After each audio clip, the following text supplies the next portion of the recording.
and these are marginal benefits. But now that we're talking about trading in the real world, and we're hoping, your back test is does have an edge, and you have an edge in the system.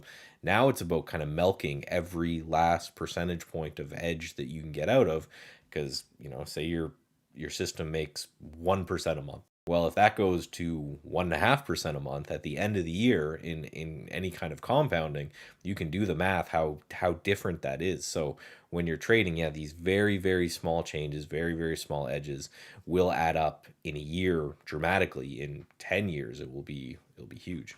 Yeah, I can. As a software developer, I was a CTO of Trade Ideas for many years. It's always surprising to me when I go and look and see the extent that hotkeys are available in a lot of these platforms. It's pretty, like, I can tell it was a huge engineering effort to implement a lot of these hotkeys or have this functionality in there. And I think it's way underutilized. If you haven't looked closely at your hotkey configuration for the platform you use to trade, go take a look, because there are a lot of capabilities there.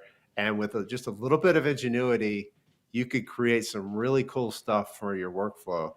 And that's really the first step toward automation. Getting some of these hotkeys where maybe it's not quite automation, but you press one key and your entry order goes in at exactly the right point. It automatically includes some stops along with it. So there are some really cool stuff you could do with hotkeys.